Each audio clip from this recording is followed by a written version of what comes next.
하나님 말씀을 보겠습니다. 누가복음 1장 76절에서 80절입니다.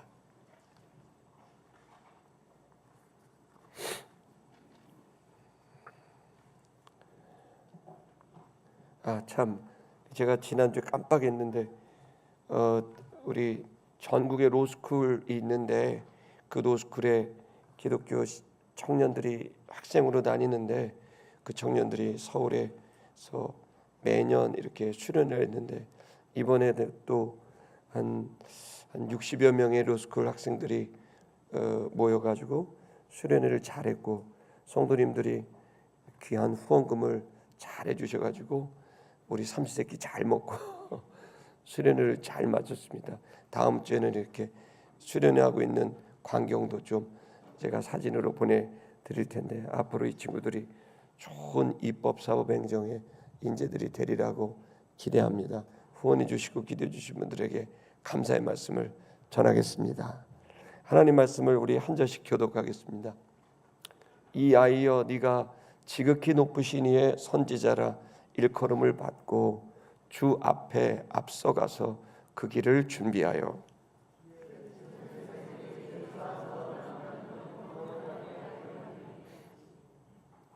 이는 우리 하나님의 긍휼로 인함이라. 이로써 돋는 해가 위로부터 우리에게 임하여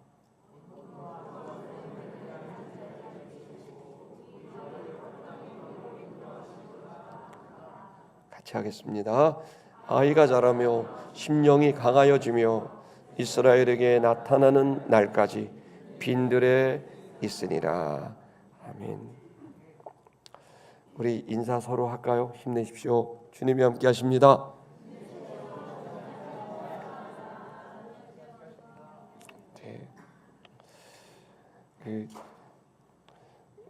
현대 사회는 절대적인 가치나 절대적 진리나 또 절대적이신 신을 하나님을 인정하지 않는 시대입니다. 그러다 보니까 이 완전한 이 절대적 창조주 또 구원자 하나님 또 예수님을 전하는 일은 쉽지 않은 시대입니다. 하지만 우리가 또 경험을 통해 체험을 통해 분명히 확신하고 있습니다. 그건 다름이 아니라 하나님은 영이시지만 살아계시고 그 영이신 하나님을 인간의 내면에 있는 영이 그 하나님을 느끼고 또 체험하고 알게 되고 그리고 그 영이신 하나님을 만났을 때 정신의 변화, 생각의 변화, 세계관의 변화, 가치관의 변화 그 생각과 감정과 인격과 말과 행동, 삶, 인생 전체의 변화를 우리는 경험하고 있습니다. 저도 이렇게 목사가 될지는 꿈에도 몰랐는데 이렇게 목사도 되고 한 이유도 주님께서 저를 만나 주시고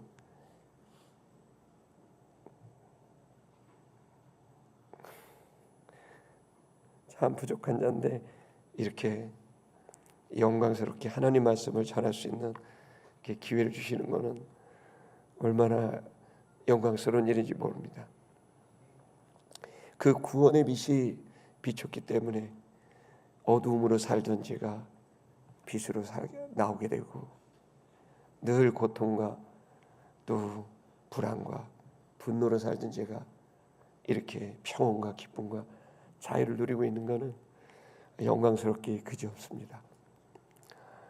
하나님은 늘 그런 귀한 구원을 지금도 행하고 계시고 또 앞으로도 행하여 주실 줄 믿습니다.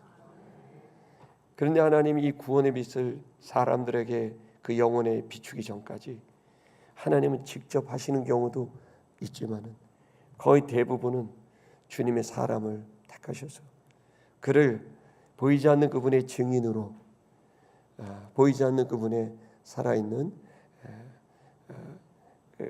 전도자로 이렇게 불러셔서 그를 통해 많은 사람들에게 고통과 죽음의 그늘에 살고 있는 사람들에게 그늘을 벗기고 빛으로 광명으로 나오는 그런 구원을 허락하여 주십니다. 오늘 여러분이 읽으신 내용은 사카랴라고 하는 그의 부인은 엘리사벳인데 이 사카랴와 엘리사벳 이 부부에게 하나님께서는 귀한 아이를 허락하셔서 이 아이가 태어나기 참 어려운 늙은 그 부부였지만 하나님이 이 거룩하고 신실한 이 부부에게 은총을 베풀어서 애를 허락하시고 이 아이가 태어나게 되자 그 아버지 사카랴가 너무나 큰 영감을 받아서 그의 입이 열리면서 찬양이며 기도이며 또 예언을 뿜어낸 내용의 후반부를 여러분이 읽으시는 겁니다. 그 내용은 다른 것이 아니라 바로 구원의 빛이 이 세상에 시작됐다는 겁니다. 그리고 그 구원의 빛에 사람들은 오해하고 또 자기의 고정관념과 자기가 갖고 있는 편견, 그 상처, 그 감정적 또 그리고 지적 그런 내면의 어려움으로 인해서 그 구원의 빛을 구원의 빛이라고 믿지 못하고 마음을 열지 못하고 그 구원의 빛을 계속 거부하는 그들에게 먼저 구원의 빛이 임하기 전에 바로 그 빛을 설명하는 그 빛이 구원의 빛이다라는 것을 사람들이 믿게 할 수 있는 사람을 보내는데 그 사람이 바로 세례 요한이라는 얘기를 적고 있는 겁니다. 여러분이 하나의 큰 구조를 하나 아셔야 되는 건 영이신 하나님이 계시는데 육으로 살고 있는 사람들이 있고 세상이 있습니다. 이들을 구원하고 이들을 평강의 길로, 기쁨의 길로, 자유의 길로, 그 행복의 길로, 영생의 길로 인도하기 위해서는 그 길을 인도할 길잡이가 필요한 겁니다. 그래서 이 중간에 주님을 그들에게로 안내할 길잡이, 이들을 주님께로 안내할 길잡이가 늘 세워진다는 거예요. 그것을 가장 잘한 사람 중에 하나가 여러분이 읽으신 세례 요한이에요. 그래서 오늘 본문은 여러분들이 세례 요한을 통해서 우리는 세 가지에 꼭 이렇게 생각을 멈춰야 되는 이 시간이 꼭 돼야 됩니다. 그건 다른 게 아니라 우리는 세례 요한처럼 사명이 있다는 겁니다. 그건 주님을 사람들에게로 안내하고 사람들을 주님에게로 안내할 그 사명이 세례 요한의 사명이지만 저와 여러분의 사명이라는 것을 한번 생각해야 됩니다.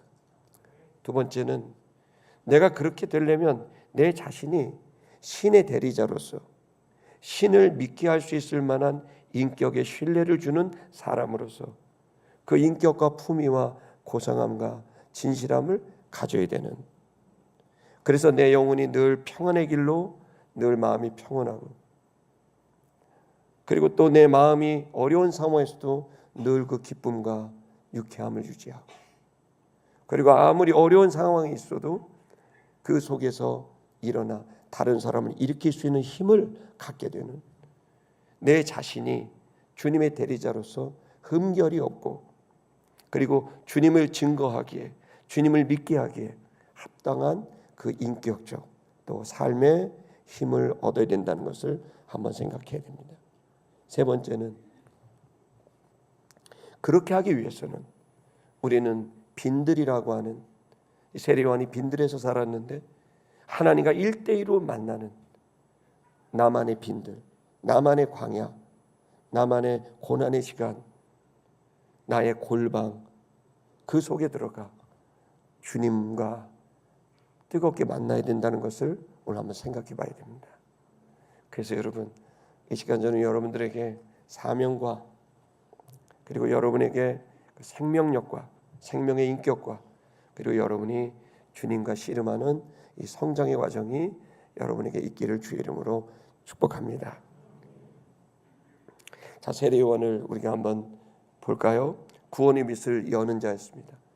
빛이 아무리 비춰도요, 그거를 닫아놓으면 빛이 올 수 없고 빛이 갈 수 없어요. 등대를 생각하세요. 아무리 멋지고 큰 등대고 그 안에 엄청난 전구가 들어있어도 등대의 문을 막아버리면 그 빛은 바다로 갈 수 없고 그 등대의 빛을 막아버리면 아무리 여기서 큰 빛을 비춰도 배는 등대의 빛을 볼 수 없어요. 구원의 빛이 이 세상에 있습니다. 저도 없는 줄 알았습니다.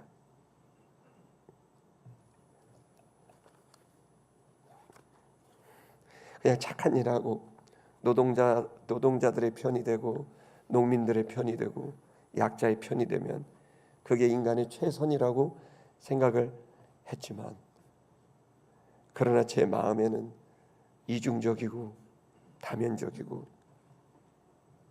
한계가 있고 인격적 한계와 모순적 내 존재를 알게 됐을 때 제 양심은 나는 아무것도 아닌 존재고 나는 그냥 이러다가 죽으면 사라지는, 아무 생각도 나지 않고 아무 느낌도 느끼지 않는 그런 존재로 갈 거라는 그런 생각으로 인생을 살았습니다. 하지만 생명의 빛은 저를 찾아왔고 너무나 사랑하는 저희 모친을 통해 억지로 간 수련회, 제가 그 주님의 빛을 받아들이게 됐을 때 제 인생은 완전히 새로운 삶을 맞이하게 됐습니다. 전 지금도 고통과 죽음의 그늘 아래 사는 수많은 사람들이 자신의 그 답답함과 스트레스를 해결할 방법이 없어서 좋은 음식 먹고 좋은 여행을 하고 좋은 친구들과 대화를 하면서 하루하루 해소하며 살지만, 그러나 홀로 있게 되고 어두운 밤이 되면 조여오는 그 고통과 압박과 죽음의 두려움, 그 속에 미래에 대한 희망 없이 시간이 가면 갈수록 우울해지고 고독해지고 외로워지고 자신이 없어지는 수많은 사람들을 봅니다. 시팀시험교회 성도 여러분, 여러분들이 지금 그 생명의 빛을 느끼셨고 체험을 했다면, 사람들이 경험하지 못했던, 내가 경험하지 못했던 그걸 했다면, 여러분 그 빛을 다른 사람들에게도 비출 수 있는 여러분 되시기를 축복합니다. 그러나 내가 열심히 교회 나오지만 나 여전히 불안하고 여전히 기쁘지 않고 여전히 뭔가 묶여서 난 자유롭지 않다고 생각하는 그런 성도님들이 계시다면, 이 시간 여러분에게 방법을 가르쳐 드리겠습니다. 여러분, 주님께 홀로 나아가세요. 성경책을 들고 교회 오세요. 여기 24시간 열려 있어요. 자리에 앉아서 성경을 펴고, 그리고 성경을 읽고, 그리고 계신지 아니 계신지 모르겠는 막연하게 보이는 그 신에게, 그 하나님에게, 구원자 예수에게 예수님, 하나님 하면서 불러보세요. 여러분, 주님은 여지없이 여러분들의 온 인격을 압도적으로 영으로 충만케 하사 여러분들이 눈이 바뀌어지고 생각하는 게 달라지고 느껴지는 게 달라지는 놀라운 영적 체험을, 인격적 체험을 하게 될 줄 믿습니다. 예수님은 구원의 빛입니다. 여러분의 크고 작은 일에 있어서도 우리가 기복이 있을 수 있는데, 그런 우울하고 낙심될 때 왜 걱정하십니까? 기도할 수 있는데, 주님 바라볼 수 있고 말씀이 있는데, 주님이 계신데 왜 걱정하십니까? 실망하지 말고 주님께로 나아오시는 여러분 되기를 축복합니다. 우리 76절의 말씀 전반부를, 원전을 좀 보겠습니다. 자, 앞에 보십시오. 우리가 첫 번째 여기서 사카랴의 예언에 집중해야 될 것은, 원문은 이렇게 써 있어요. 네가, 이게 여기에 문장이 형성 안 되고, 네가, 이 아이가 지극히 높으신 이의 선지자라 일컬음을 받게 될 것이구나 라고 미래의 이 아이의 운명을 예언한 거예요. 미래형으로 쓴 거예요. 여러분, 여기서 우리가 알아야 될 것은, 이 아이가 누구인지에 대해서 이 사카랴 아버지는 영감이 있었던 사람, 영적 감각이 있었기 때문에 하나님께서 그에게 영적인 직관을 열어주신 거예요. 그가 공부해서 한 게 아니에요. 그는 하나님을 만나는 이 영적인 그 작업을 통해 영감이 생기게 됐고, 이 영감이 점점 익숙하고 열리게 되자 하나님의 뜻을, 하나님의 감정을 느낄 수 있고 알게 된 거죠. 그리고 이 아이의 태어난 지 8, 8일 만에 할례를 베풀고 이름을 지어주는 그 순간, 그는 순간적으로 영감을 얻게 되고 예언을 받게 된 거죠. 이 아이가 어떻게 자랄지 어떻게 알겠어요. 그러나 사카랴는 하나님과 친밀한 영적 교제를 하고 있었던 분이었기 때문에 그가 알게 된 거예요. 그래서 지극히 높으시니, 이것은 하나님이죠. 하나님의 선지자, 하나님이 세상 사람들에게 말씀을 전해야 되는데 하나님의 뜻을 전하고 오해가 없도록, 하나님을 믿도록, 구원의 길을 가도록 전해야 되는데 사람들이 그것을 잘 들으려 하지도 않고, 들어도 내가 무슨 미쳤나? 내가 뭐 잘못된 경험했나? 이렇게 생각하니까 선지자를 세워서 하나님의 말씀을 대신 전하게 되는 그러한 사람을 세웠는데, 그가 바로 세례 요한, 이 바로 아이였다는 거예요. 그러니까 여러분, 이 시간 우리들은 여기에서 첫 번째 알아야 될 것은, 저와 여러분들은 세례 요한이 그처럼 주님 앞에 선지자로 섰던 것처럼 우리들도, 오늘날의 모든 성도들도 세례 요한과 같이 선지자의 사명이 있다는 걸 아셔야 됩니다. 선지자는 성경에만 나오는 게 아니라 오늘 우리의 삶 속에서, 성경 안에서도, 기독교의 역사 속에서도 지금도 여러분들은 하나님의 말씀을 맡은 자로서 이 말씀을 사람들에게 설명하고 전하고, 그들이 하나님에 대한 오해를 갖지 않고 하나님을 신뢰하고 믿으며 나아올 수 있도록 그 선지자의 역할을 우리가 감당하고 있음을 믿기를 축복합니다. 여러분, 그뿐만 아니라 일컬음을 받게 될 거다라는 미래형이고 수동태니까 이 세례요한은 내가 주의 종이야, 나는 선지자야, 그러니까 내 말을 들어야 돼, 이렇게 하지 않았던 거예요. 이 세례요한은 수동태로, 즉 다른 사람이 이 세례요한을 보고 저 사람은 지극히 높으신 하나님의 선지자야, 저 사람은 하나님의 사람이야, 저 사람은 하나님의 말씀을 맡은 자야 라고 불려지게 되는 삶을 살았다는 거예요. 우리가 하나님과의 관계 안에서도 우리는 하나님 앞에서 우리는 우리의 정체성을 깨닫고 하나님 말씀을 받을 수 있는 그러한 영성가로서 살아야 될 줄 믿습니다마는, 또 하나는 우리는 받은 말씀을 세상에 전해야 되거든요.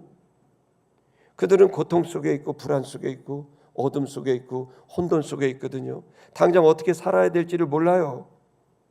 그 사람들에게 하나님의 말씀을 맡은 자로 서려면 우리가 하나님의 말씀을 받은 사람으로서 신뢰를 줄 수 있는 삶을 살아야 되는 거예요. 만약에 세례요한이 자기 마음대로 살았다면 세례요한이 전하는 말씀을 지가 하고 싶은 얘기 하나 보다 이렇게 생각하지, 저 사람 얘기는 틀림없이 하나님 말씀이야 라고 믿지 못했을 거라는 거예요. 성도 여러분, 우리는 그래서 하나님 앞에서도 우리 자신을 세워야 되지만 사람들 앞에서도 염치를 갖고 내가 생각을 해야 돼요. 내가 어떤 모습인가, 내 말이나 내 행동이 어떤 것인가. 아무리 좋은 빛을 가져도 내 인격이 그것을 닫을 수 있고 열 수도 있는 거예요. 내 인격이 신뢰를 줄 만한 인격이라면 나를 통해서 전달되는 말씀은 두말할 것도 없는 하나님 말씀이지만, 내 인격이 그걸 닫아버리면 내가 아무리 주옥 같은 생명의 빛 그 말씀을 전해도 듣는 사람은 그거 의심부터 하는 거예요. 그러므로 성도 여러분, 우리들이 이 세례요한과 같은 하나님과의 친밀한 관계일 뿐만 아니라 사람들의 관계에서도 여러분 이 믿음의 시스템을 구축할 수 있는 신뢰를 주는 여러분과 저의 삶이 되기를 결단할 수 있기를 바랍니다. 그러면 목사님 저도 그러고 싶지만 그게 쉽지 않네요. 맞습니다. 그래서 여기 보십시오. 이 아이여라고 돼 있죠. 세례요한이 처음부터 그렇게 대단한 사람이 아니었고 세례요한도 처음에는 아이였어요. 이 아이라는 말은 헬라 말로는 파이디온 이렇게 됩니다. 파이디온은 그러니까 헬라어에는 자녀 아이라는 단어가 여러 개가 있어요. 그 중에 우리 성도들은 뭐 테크논, 아르키 하신 분은 테크논은 그냥 양자, 어떤 아들이다 아니다 이거 진위를 말하는 걸 말할 때 테크논 쓰지만 여기 말하는 파이디오는 아이인데 어떤 의미에서 아이냐면 스스로 설 수 없고 스스로 누군가를 도울 수 없는 연약한 상태의 지적, 신체적, 인격적 연약함을 갖고 있는 존재를 파이디온이라 그래요. 그러니까 오늘 우리들에게는 겉으로는 어른인데 영혼과 인격이 파이디온인 사람이 있다면 그 사람이 전하는 복음은 사람들에겐 우습게 되는 거예요. 이 시간 여러분의 인격과 영혼이 파이디온에서 여러분이 진정한 주님의 제자가 되시기를 축복합니다. 그게 왜 성장이 돼야 되냐면 사람들은 행복의 문제 또 내 가치의 문제를 외부에서 찾아요. 내가 가지고 있는 재산, 내가 가지고 있는 뭐 부동산, 또 내가 갖고 있는 인격, 또 SNS 하는 사람은 나를 지지하는 팔로워의 숫자, 뭐 내 회사에서의 직위 이런 것들이 나에게는 행복의 가늠자처럼 생각하지만 여러분 그렇지 않죠. 그 사람의 가치와 의미는 그 사람의 존재는 그런 것으로 되는 것도 아니고 본인도 마찬가지예요. 그래서 내가 아무리 좋은 자리를 가도 본인이 행복하지 않은 사람을 수도 없이 보는 거예요. 아무리 좋은 자리에 가도 늘 불안한 사람, 아무리 사람들이 박수 쳐줘도 늘 그 속에 갈망이 있는 사람. 겉으로는 화려하고 성공한 것 같고 대단한 것 같지만 그러나 그 영혼이 온전하지 못하면 파이디온이면 늘 불안감에. 여러분 애들을 보세요. 마트 데리고 가다가 엄마 손을 놓고 아기가 혼자 마트에 딱 있어 보세요. 그 다음부터 애기에게 찾아오는 불안감과 두려움, 막 애가 막 고함 치면서 엄마 막 떨면서. 여러분 마트 가면 그런 애들 한둘 꼭 있습니다. 막 그걸 보면 어떻게 해요? 그건 그 아이가 파이디온이기 때문에 그래요. 왜 우리가 불안한 줄 아세요? 진정한 여러분의 부모, 여러분의 영적인 디딜 수 있는 반석 같은 기댈 수 있는 그 존재가 없기 때문에 공허한 거예요. 그분이 여러분 안에 있게 됐을 때 설명할 수 없는 통장 잔고는 바닥인데 평온하고요, 기쁘고요, 담대해져요. 자, 그렇다면 우리들이 이 시간 저는 여러분과 제가 파이디온에서 여러분 더 성장해 나아가는 여러분들이 되신다면 행복을 넘어 의미 있고 가치 있는 여러분의 삶의 열매가 있게 되리라 믿습니다. 저희 집이 여러분도 집들이 요즘에 아주 한파가 몰아닥쳐서 추우시죠. 저희 집도 세탁기가 온지가 열흘이 넘어 안 녹아요. 이놈의 세탁기가. 그래갖고 계속 손빨래하고 발로 밟고 뭐 목욕탕이 막 막히고 그 때문에 지금 빨래를 지금 막 며칠 하긴 있어요. 하도 답답해갖고 막 거기다 난로 갖다 놓고 그래도 안 녹아. 그래갖고 이제 지난주에 저희 아들이 역시 아들이 크니까 좋더라고요. 뽁뽁이라는 거 아세요? 뽁뽁이라고 이제 그 비닐인데 비닐의 가운데 이렇게 볼록볼록 이렇게 기포가 있는 게 있어요. 그걸 갖다 창문에다가 막 붙이는데 저희 처가 막 붙이려다가 이것 좀 해달라 그러는데 나도 감기에 계속 열흘 동안 걸려가지고 나도 힘들어 죽겠는데 손 들기도 힘든데 막 붙여달라 그래갖고 얼마나 춥긴 한데 귀찮기도 하고 막 그랬어요. 그리고 모르는 척하고 이렇게 있다가 계속 그러는데 어느 날 집에 왔더니 저희 아들이 말이에요. 그걸 뽁뽁이를 붙이고 있는 거예요. 창문이 높잖아요. 우리 천은 160cm밖에 안 되니까 손 들어도 안 닿아요. 근데 저 끝에서부터 저 끝까지 뽁뽁이를 아들이 그냥 키가 크니까 막 붙여가지고 막 다 그래요. 너무 추운데 그걸 다 붙였어요. 그러더니 아들이 딱 내려오더니 하는 말이 어머니 다른 일 하실 거 어려운 일 있으면 말씀하세요. 딱 그러더니 자기 문 안으로 딱 떨어져 문을 빵 닫더니 들어가는 거예요. 그걸 내가 옆에서 보다가 갑자기 제가 심쿵했어요. 우리 아들 멋있는데 갑자기 반했어요 그때. 그냥 요즘 표를 씩하다 그러죠. 그래서 다 그런 거 시키세요. 그래 다 문 닫고 딱 들어가더라고요. 여러분, 근데 우리 아들이 옛날에는 안 그랬어요. 옛날에는 조금만 뭐 하면은 꼭 그 조금 선한 일을 하면 대가를 꼭 구했어요. 아주 계산이 빠른 친구였는데, 그러니까 뭐를 조금 하면 칭찬을 주든지 뭘 주든지 보상을 해야 되는 그런 구조였는데, 이번에 제가 아들한테 완전히 반했는데 그 어려운 일을 딱 하더니 어머니한테 용돈 달라 소리도 안 하고 그대로 그냥 어려운 일 있으면 얘기하라 그러고 탁 그대 들어가더니 문을 탁 닫고 들어갔는데, 야, 우리가 성장하면 어려운 일이 어려운 일로 안 느껴지고 보람이 되고 내가 선행을 베풀고도 보상 안 받아도 되고 또 그 일을 하게 되면 주변 사람들에게 기여를 하게 되니까 내가 자부심도 느껴지고. 여러분, 지금 우리들은 사실은 외부의 상황과 그 현상이 내 행복을 좌우할 거라고 생각하지만 그렇지 않습니다. 내 존재가 강해지고 성숙해질수록 행복의 지수는 높을 수밖에 없다는 걸 깨닫기를 축복합니다. 그래서 여러분, 세례요한도 처음에는 파이디온이었지만 애기였지만 이가 위대한 주님의 선지자가 될 수 있게 된 이 성장이 있었다는 겁니다. 오늘의 가장 중요한 주제는 바로 여기에 있습니다. 저와 여러분들이 성장할 수 있기를 바라고 사명을 능히 감당할 수 있기를 바라고 그 사명을 감당한 뒤에도 아무런 불편함이 없이 알아주든 알아주지도 않던 그 마음에 기쁨이 가득한 여러분들 되시기를 축복합니다. 자, 한번 구체적으로 볼까요? 그는 어떤 사람이었냐면 앞서간 사람이었습니다. 이 아이는 너는 앞서게 될 것이다 라고 미래를 예언했습니다. 앞서게 될 것이다. 앞선다는 건 주님 앞에 앞설 거라고 되어 있습니다. 주님보다 앞서 있을 거라는 거예요. 왜 앞서려고 하죠? 두 가지 이유 때문인 거예요. 하나는 부정사로 준비하려고, 또 하나는 알게 하려고, 이걸 위해서 앞섰다는 거예요.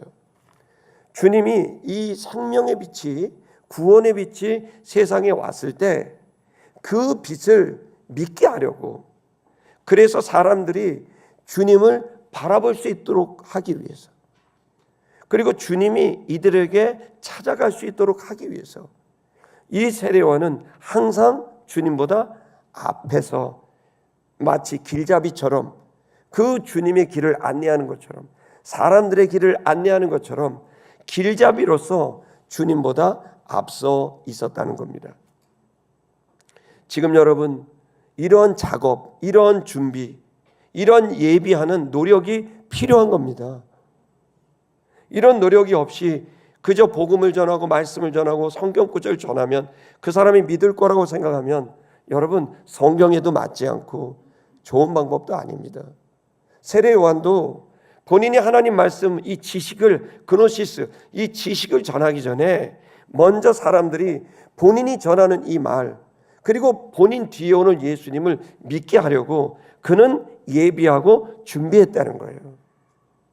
성도 여러분, 그래서 우리는 그리스도인들은 품위가 있어야 되고 그리스도인들은 고상해야 되고 어떤 일에 있어서 늘 희생하고 헌신할 준비를 하고 있어야 되고, 그리고 책임지는 십자가를 지는 정신을 가지고 있어야 사람들이 저 사람 참 미안한 사람이다, 저 사람 저 일에서 어떻게 자기를 주장하지 않고 저 일에서 어떻게 저 사람 저렇게 살지, 저 정도 형편이면은 저 화낼 만도 하고 낙심할 만도 하고 저 사람 좌절할 만도 한데 어떻게 저렇게 건강이 없는데, 어떻게 저렇게 돈이 없고 망했는데, 어떻게 저렇게 저 상황에서 저 사람 저렇게 여유가 있고, 어떻게 저렇게 품위를 지킬 수 있을까? 사람들이 의아해할 정도로요. 주님은 여러분 주님은 여러분 안에 계시기 때문에 여러분이 그 주님을 모신 자로서 여러분은 존귀한 자라는 사실을 알기를 바랍니다. 여러분 존귀한 분들이에요. 이유는 여러분 자체도 귀한 거 맞아요. 천하에 하나밖에 없으니까. 하지만 진짜 여러분이 존귀한 이유는 여러분 안에 창조주, 그 구원자, 그분이 여러분 안에 계시기 때문에 여러분들은 존귀한 자들입니다. 세례요한은 그래서 늘 마음에 옷깃을 여미면서 내가 하는 말 한마디, 내가 하는 행동 하나가 혹시나 내가 앞으로 전하게 될 주님의 흠결이 되지 않도록, 그 길에 아무런 장애물이 없도록 그는 자기 자신을 활짝 열어서 그 생명의 빛이 그들에게 비춰질 수 있도록 열어놨다는 거예요. 등대로 한번 생각해 볼게요.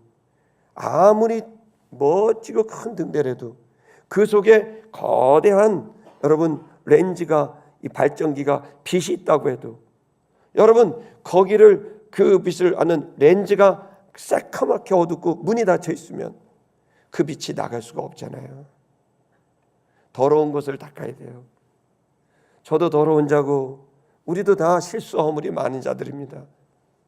아무리 노력해도 여러분 쉽지 않습니다. 하지만 그리스도 예수의 보혈로 죄사함의 은혜로 우리 자신을 주님의 영광에 비추어 봐서 주님이 깨닫게 하시는 부분들이 있습니다. 그런 부분들을 이렇게 창문을 닦아내듯이 그리스도 예수의 보혈로 닦아내는 이 자기의 검증, 자기를 깨끗게 하는 이 성결의 시간들을 여러분이 가져야만, 그래야 주님의 길이 열려진다는 것을 믿기를 바랍니다. 그리고 두 번째, 알게 하리니 그래 되어 있죠. 여기 알게는 그노시스, 명사입니다. 지식입니다. 지식을 주게 하기 위해서 앞섰다는 거예요. 그러니까 사람들은 잘못된 지식을 갖고 있어요. 빅 라이, 큰 거짓말이 세상에 가득 차 있습니다. 여러분, 이 큰 거짓말은 여러분 사람들이 만들어낸 상상력과 학문적 추론과 노력들이 있죠. 물론 사람들은 열심히 노력을 해서 연구를 하고 열심히 만들어서 뭔가를 만들어내는 그런 헌신적인 작업이 있지만, 그러나 인간이 근본적으로 풀지 못한 인간은 누구인지, 인간은 어디로부터 왔는지, 인간은 어디로 가는지, 인간은 어떻게 살아야 되는지 각자 자신의 양심에 따라 훌륭한 학자들이 노력하고 글을 만들고 논문을 만들고 발표를 하고 가르치고는 하지만 늘 인간의 모든 가르침에는 뭔가 퍼즐 하나가 빠진 것처럼 늘 일리는 있지만 진리라고 보기에는 잠정적 결론일 수밖에 없는, 여러분 그런 현대의 한계점이 늘 있는 거예요. 여러분 그렇기 때문에 우리에게 있어서는 이 절대적 진리를 믿고 있는 우리들에게는 이 절대적 진리를 전달하는 이 일에 있어서는 정돈된 노력이 필요합니다. 성도 여러분들이 공부를 하고 성경 공부를 하고 또 나름대로 정돈을 하고 글을 쓰고 하는 이 모든 일들은 여러분들이 곧 다른 사람에게 내가 믿고 있는 그 주님, 나는 무엇을 믿고 있는지를 점검하고 그 믿고 있는 그것, 믿어야만 하는 그것을 정돈해서 사람들에게 전할 수 있는, 여러분 이 정돈이 우리에게 필요합니다. 근데 요즘은 너무 좋아요. AI가 나왔어요. AI에게, 구글에게, 또 아니면 네이버, 구글이 좋더라고요. 그 젊은 사람들은 그 구글을 하죠. 데카르트가 뭐라 했습니까? 나는 생각한다. 고로 존재한다. 고로 나는 인간이다. 그러면 AI는 생각하잖아요. 그럼 인간인가요? 그러니까 기존에 우리가 믿고 있었던 철학적 명제도 깨지고 있고 과학적 명제도 깨지고 있는 거예요. 제가 말씀드리고 싶은 것은 인류가 발전하면 할수록 우리들에게는 절대적으로 믿었던 명제들이 하나둘씩 깨지며 점점 더 어디에 부합하느냐? 바로 놀랍게도 성경의 말씀에 부합해 나가고 있는 영적, 또 초자연적, 자연적, 또 인문학적, 자연과학적 그 모든 노력들은 계속해서 발전하며 깨지며 계속해서 발전해 나가는 게 놀랍게도 성경을 향하여 가고 있다는 건 소스라치게 놀랄 일입니다. 로마서는 뭐라고 말했냐면은 마지막 날이 되면 누구도 변명할 수 없게 될 것이다. 그러면 이 지식이 발전하면 사람이 바뀌냐? 아니요. 여러분, 지식은 지식일 뿐인 거예요. 이제 앞으로 몇 년 안에 지식은 전부 AI가 알려줄 거예요.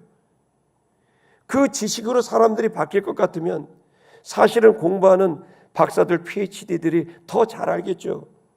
그러나 여러분, 지식은 근본적인 문제를 갖고 있는 인간, 이 상태에서 수많은 양질의 지식도 결국 이것을 다루고 있는 본인의 인격이라는 취약성 앞에는 오히려 짐이 될 뿐이에요. 위선을 할 수밖에 없는 짐이 될 뿐이에요. 그래서 여러분, 우리들에겐 이 지식을 잘 전달할 수 있는, 여러분, 복음을 잘 전달할 수 있는 이 진리에 기반한, 성경에 기반한 지식의 정돈이 있어야 될 줄로 믿습니다.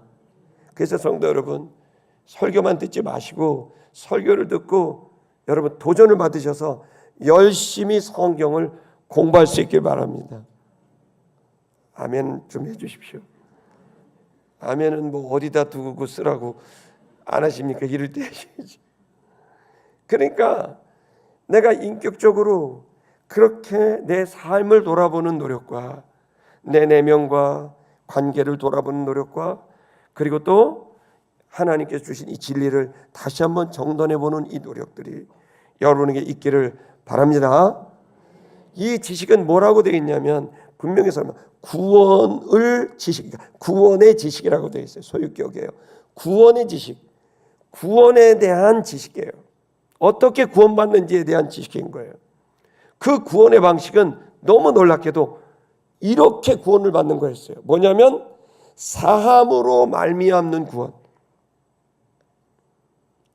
성경은 인간의 미스터리, 인간의 고민을 인간이 어디에서 구원을 받고 인간이 어디에서 새로운 삶을 시작하는지를 정확하게 그 열쇠처럼 딱 지점하고 있어요. 그게 뭐냐면 신 앞에서 내 인격이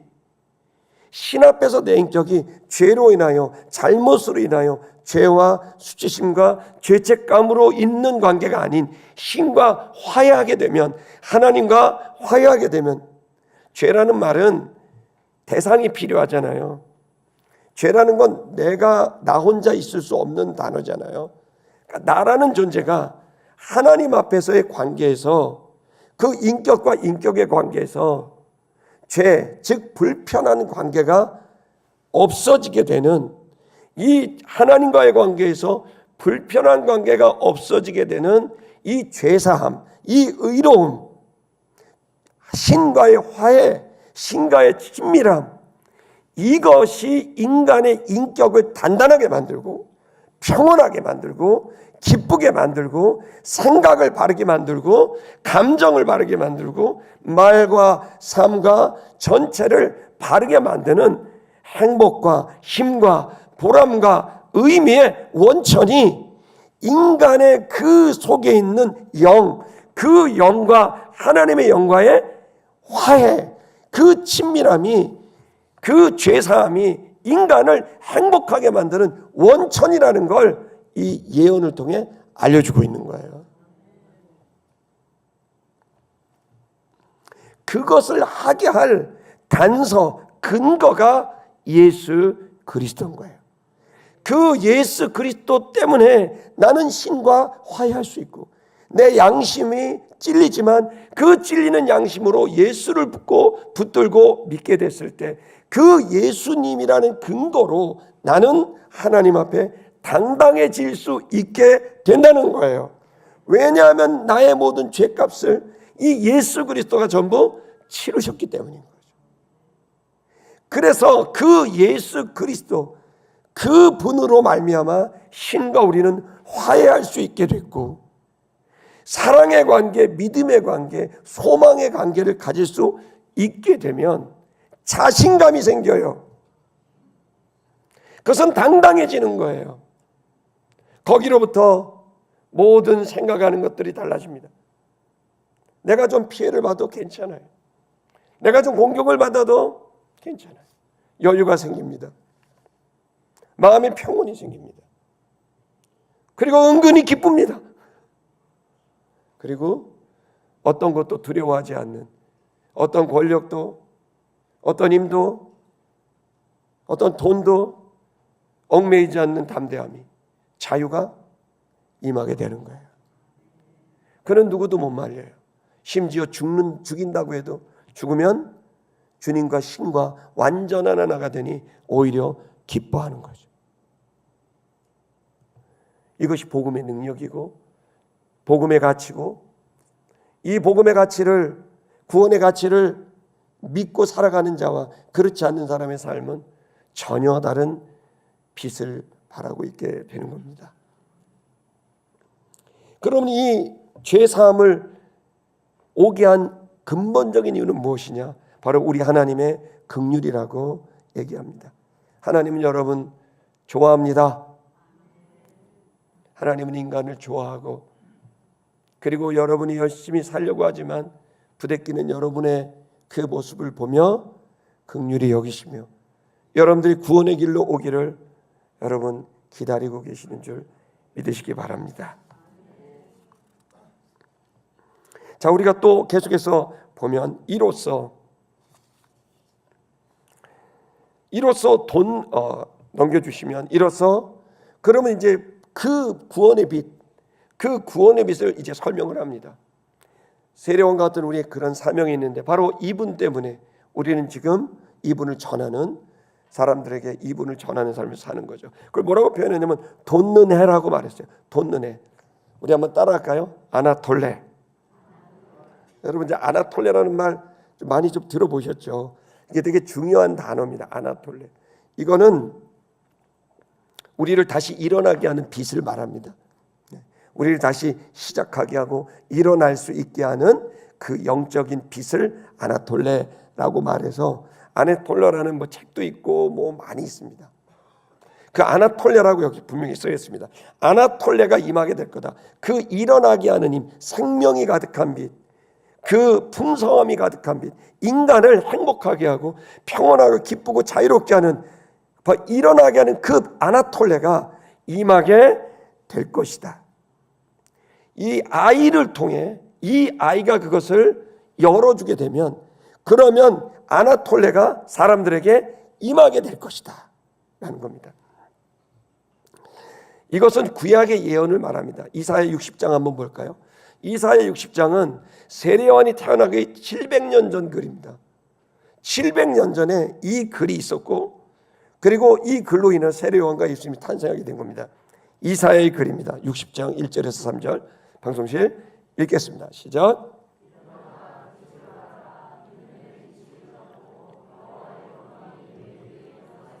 자 보세요. 일어나라 빛을 발하라. 여러분 주변 사람들에게 일어나서 빛을 발하기를 축복합니다. 그런데 그 빛이 여러분에게 있었던 게 아니에요.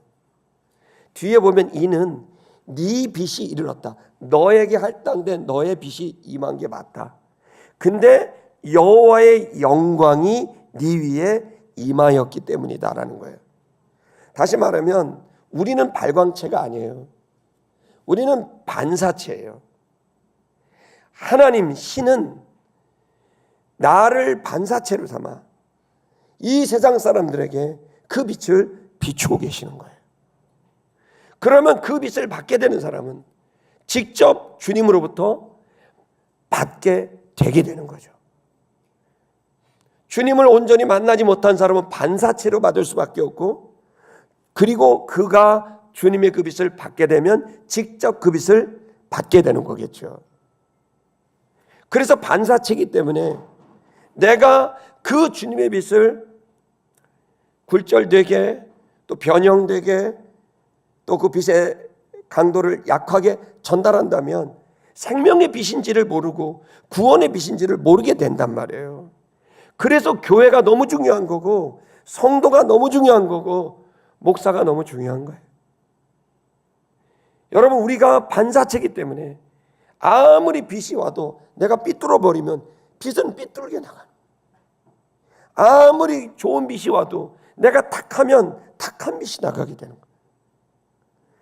그래서 여러분, 세례요한의 이것처럼 우리 모두는 하나님 앞에서 우리의 영혼을, 우리의 정신을 맑게 하려는 구도자적 노력을 해야 될 줄 믿습니다.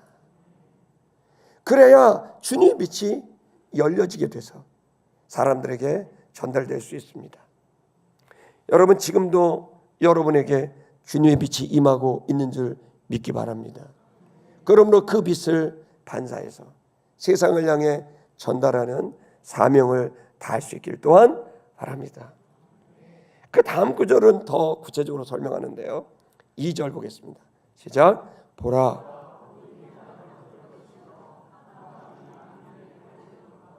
오직 여호와께서 네 위에 임하실 것이며 그의 영광이 네 위에 나타내리니. 왜 빛을 발해야 될까요? 그건 어두움이 온 땅을 덮고 있다. 캄캄함이 만민을 덮고 있다. 고통과 어둠이 세상을 덮고 있어요. 여러분, 사람들 만나보세요. 다 걱정밖에 안 해요. 욕밖에 안 해요. 과도한 편향, 확증 편향들의 이야기들이 온 세상에 가득했고 진실이 어디 있는지 알 길이 없어요. 모든 진실은 자기를 중심으로 재편집되고 재정의되고 재해석되고 자기네 편에 의해서 계속해서 그것은 합리화되고 집단 합리화가 되고, 여러분, 이 모든 것들은 진리에 대한 어둠이며 이것은 진실에 대한 어둠이며 그것은 결국 사람들의 내면의 어둠이 되는 거죠. 혼돈과 그리고 불안만 있을 뿐인 거죠. 그래서 오직 여호와께서 네 위에 임하실 것인데 그 영광이 네 위에 나타나게 될 거다. 그래서 우리들은 지금 이 신앙은 목숨보다도 귀한 신앙입니다. 여러분, 주일에 한 번 갖고는 저는 안 됩니다. 여러분이 매일마다 주의 말씀 앞에 가기를 바랍니다. 그 진리의 빛, 그리고 그것을 통한 인격적인 영적인 체험들, 이 영적인 체험이 여러분에게 필요합니다. 그 영적인 체험과 이 진리에 대한 이해가 여러분 안에 일어나게 되면 그 영광이 여러분 안에 임하게 되고 그걸 통해 여러분들은 누군가에게 생명의 빛을 발할 수 있는 기회를 얻게 될 줄 믿습니다. 3절도 한번 볼까요? 다 같이 읽을게요. 시작. 나라들은 거기서 말한 겁니다. 걱정하지 마라. 그렇게 비추면, 네가 빛만 제대로 비추면 네가 안 가도 오게 될 거야. 그 나라들, 여러분, 나라가 뭡니까? 여러분, 인류가 만들어 온 것 중에 제일 강력한 존재가 나라입니다. 네이션, 국가입니다. 그래서 국가는 모든 걸 합니다. 사람을 죽여도 벌을 안 물어요. 무서운 거예요. 국가는 한 민족을 죽일 수도 있어요. 어떤 양심적인 사람들을 다 죽일 수도 있어요. 무서운 거예요. 국가는 인류가 만들어 온 것 중에 제일 무서운, 가장 강력한 힘은 네이션, 국가예요. 이 제도는 그 어떤 것도 무너뜨릴 수 없어요. 그래서 여러분, 우리 6월 3일 날 선거도 하는 거고 막 선거하는 거예요. 이 국가의 강력한 힘을 누가 주게 할 건가? 그 누가 줍니까? 왕들입니다. 그러니 이 뛰어난 왕은 보통 사람들보다도 힘이 세고 뛰어난 이 존재, 사람들을 움직일 수 있는 이 리더십은 그들이 어떻게 이 생명의 빛으로 오겠습니까? 자기 나라가 좋고 자기 권력이 좋은데. 그런데 예언을 하는 거예요. 어느 날이 되면 이런 왕자들이, 이런 국가가, 이 강력한 존재들이 생명의 빛으로, 구원의 빛으로, 돋는 해로 나오게 될 거라는 거예요. 여러분, 놀라운 일이 지금 벌어지고, 사우디 왕자가 개종을 하고 예수 믿어요. 믿기지도 않는 일이 세상에 벌어지고 있어요. 어떻게 사우디아라비아가 메카가 있는데 거기 왕자가 예수 개종하고 살해 위협을 받아도, 여러분 지금도 오늘 우리가 이번 주에 감사한 것은 이스탄불의 우리 장정인 선교사님, 그동안 계속 자기 신랑이 그 나라 선교하려고 그랬지만 그 나라 사람들은 그를 죽였잖아요. 그런데 이 미망인이 거기에 선교하겠다고 아들하고 딸하고 데리고 거기를 갔는데, 여러분 이번 주에 그 전에 장례식에 얻은 비용으로 집 한 채 빨리 집을 사서 가야 돼. 그러니까 다른 사람들 집이 없는데 어떻게 가요? 어떻게 사요? 계속 미루고 집도 안 사고 이러다 이사 다니다, 여러분 튀르키예가 아파트 값이, 주택값이 12배 올랐어요. 지도자 잘못 쓰면 이렇게 되는 거예요. 튀르키예가. 그래갖고 집값이 너무 올라가지고 12배 올라갔고 집을 살 수가 없어요. 그래서 지금 막 밀었지. 집 사야 돼. 더 오를 거야. 이 튀르키예 돈은 휴지가 될 거야. 그러니 빨리 사야 돼. 그래갖고 샀어요. 2억이 좀 안 되는 돈으로 조그마한 빌라를 사서 이번 주에 이사를 해요. 혹시나 여러분 감동되걸랑 뭐 TV나 난로나 뭐 이런 거 사주고 싶으면 헌금하시면은 잘 전달하겠습니다. 그래서 이번 주에 이사를 가고 그래요. 그리고 여러분 전도가 되는 거예요. 어떻게 무슬림들이 예수를 믿겠다고 찾아올까요? 있을 수 없는 일이 지금 지구상에 벌어지고 있습니다. 여러분 지금 세상이 이 빛이 비춰지게 되면 놀랍게도 사람들이 바뀌고 그 빛으로 나라들이 돌아오고 왕들이 돌아오는 기적 같은 일들이 여러분 일어나고 있다는 거예요. 변화되지 못할 사람이 없고 구원에서 제외될 사람은 없습니다. 우리가 빛만 바라고 있으면, 그렇다면 그 빛은 유효하고 그 빛은 사람을 살릴 수 있고, 그 빛을 찾아 참된 빛을 찾아 양심에 따라 살아가는 수많은 사람들은 그 빛을 찾아오게 되리라고 믿습니다. 말라기 4장 2절도 볼까요? 읽어보겠습니다. 시작. 내 이름을 경외하는 너희에게는 공의로운 해가 떠올라서 치료하는 광선을 비추리니 너희가 나가서 외양간에서 나온 송아지같이 뛰리라. 이 말라카이 선지자가 있을 때는 그 이스라엘이 얼마나 악한 시대인지 모릅니다. 여러분 이 악한 시대, 이 어두운 시대에 어떻게 외양간의 송아지가 펄쩍펄쩍 뛰며 기뻐하듯이 그런 삶을 살 수 있냐고요. 나라는 다 망해갖고 온 세상이 죄로 가득한데 어떻게 그러한 어둠 속에서, 그 고통 속에서 외양간에 뛰쳐나간 송아지가, 이제 보셨어야 알죠. 외양간을 뛰쳐나간 송아지가 어떻게 뛰는지 못 보셨기 때문에 모르는데, 그 외양간을 나간 송아지가 펄쩍펄쩍 뛰면서 기뻐하듯이 사람들이 그 빛을 받은 사람마다 절망과 고통, 어둠이 아니라 펄쩍펄쩍 뛰며 기뻐할 거라는 거예요. 현실은 어둠이고 고통인데 그들은 이상한 사람들이라는 거예요. 외양간의 송아지처럼 벌쩍벌쩍 뛴다는 거예요. 어떻게 되면 그 의로운 해가 떠올라서 치료하는 광선이 그들에게, 그 빛이 임하게 되면, 그 빛을 받게 되면 마음이 치료가 돼서 회복이 돼서 건강하게 돼서 생명력을 얻게 돼서 그들은 펄쩍펄쩍 뛰게 된다는 예언인 거예요. 여기서 나오는 공의로운 해는 바로 예수 그리스도라는 거예요. 요한복음 1장 5절을 읽겠습니다. 시작. 빛이, 그런데 이 빛이 비쳤는데, 이 빛이 이제 시작됐는데 받으려고 안 해요. 왜 받으려고 안 할까요? 3장 19절, 요한복음 3장 19절에 나와요.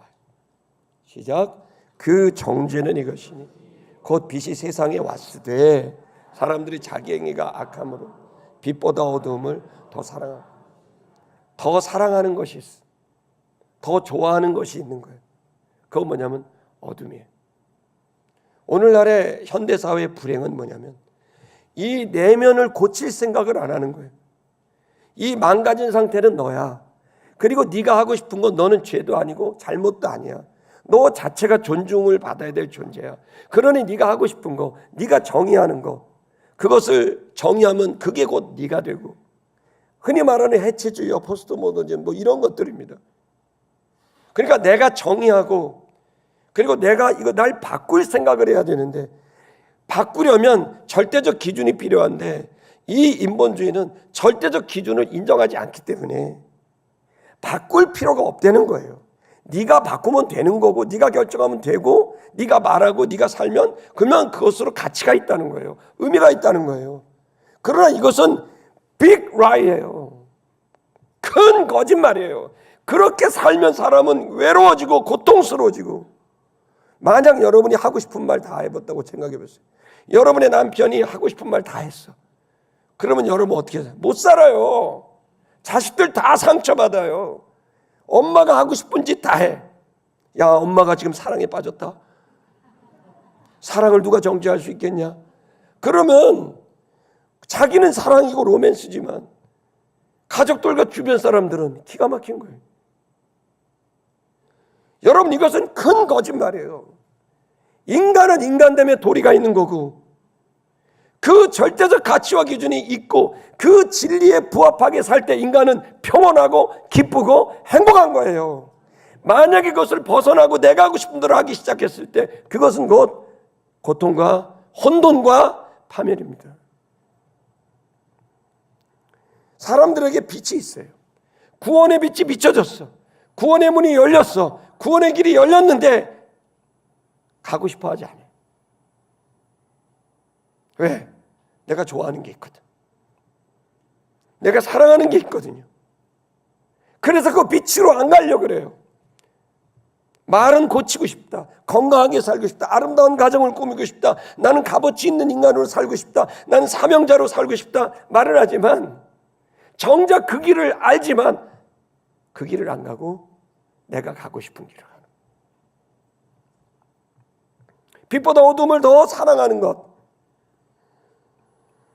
여러분, 이것이 오늘의 불행인 것이고 이것이 온 세상에 가득하고 그것이 교회 안에까지 들어가게 됐을 때 우리들은 정말 낙심할 수밖에 없는 고통이 있는 것이죠.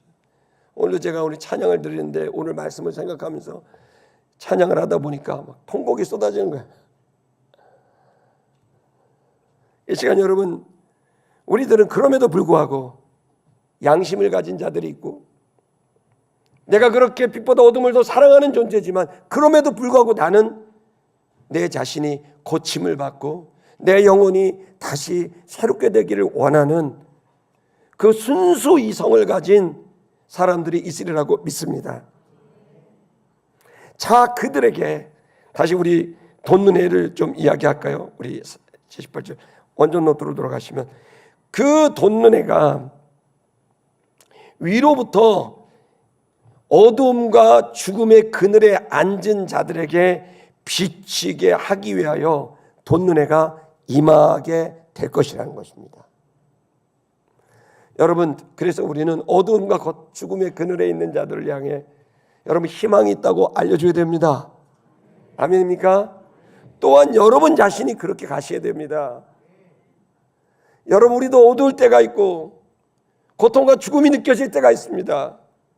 그럴 때 여러분과 제가 살 길은 외양간에 송아지가 나와서 펄쩍펄쩍 뛰듯이 그 빛이 임하게 되면 여러분의 영혼은 펄쩍펄쩍 뛰게 되고 그리고 여러분의 삶은 얼마든지 감당할 수 있게 된다는 것을 알게 됐을 때 여러분들에게는 어마어마한 자신감이 생기게 될 것입니다. 돋는해가 임하게 되는 그것은 비추게 된 것은 명확하게 얘기합니다.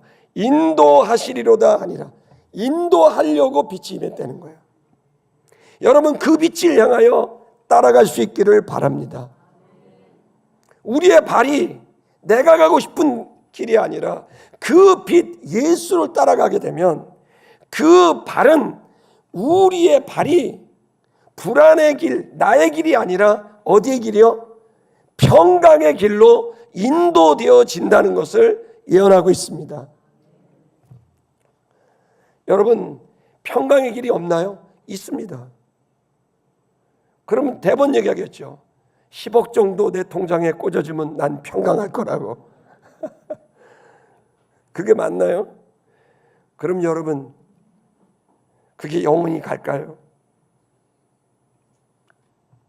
여러분, 우리들은 지금 진짜 평강, 그 진짜 평강은 내 내면이 바뀌는 거예요. 내 영이 강건하고, 내 영이 강건하여 주님과 교제를 나눌 때, 신과 화해가 내놨을 때, 그 신과 화해는 눈물이 나고, 신과 화해는 늘 심장이 떨리고 설레고, 신과 화해는 구름 위를 걷는 것처럼, 여러분, 그러한 영적인 주님과의 화해가 친밀함이 있게 되면 거기로부터 생각이 바뀌어지기 시작하면서 세계관이 바뀌고 가치관이 바뀌고 철학과 신념이 바뀌고 말과 태도와 행동이 바뀌게 되는 거예요. 여러분, 그 근본적인 그 변화인 영, 그 영이 주님의 빛이 비춰졌을 때 우리들에게 새로운 내 인격과 삶의 중심으로 열쇠처럼 운전대처럼 여러분이 그렇게 새롭게 변화되고 회복되게 되리라 있습니다.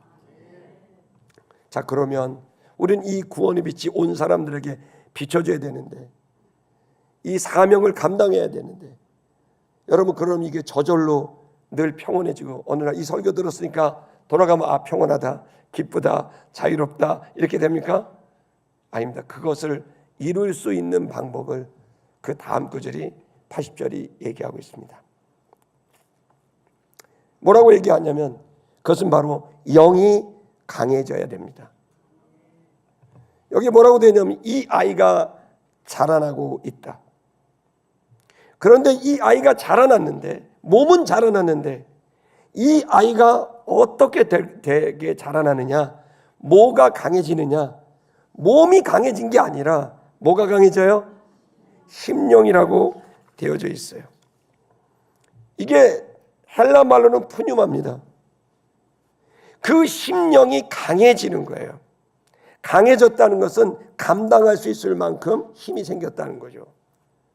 그것이 미완료 수동태예요. 계속해서 수동태로 강해진다는 거예요.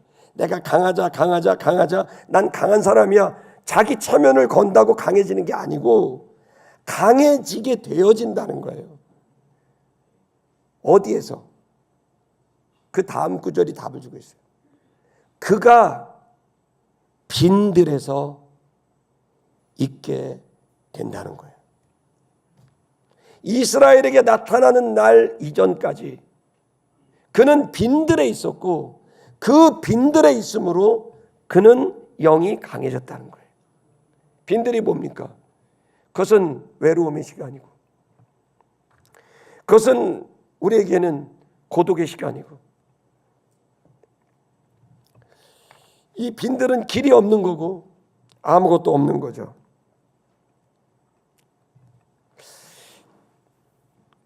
여러분, 이 시간은 고통의 시간이고 어려움의 시간입니다. 여러분, 외로우십니까? 여러분, 힘드십니까? 그러나 여러분, 제가 여러분에게 이 말씀을 그대로 증언하면 여러분의 이 빈들의 시간은 여러분의 영이 강해질 수 있는 도약의 기회입니다.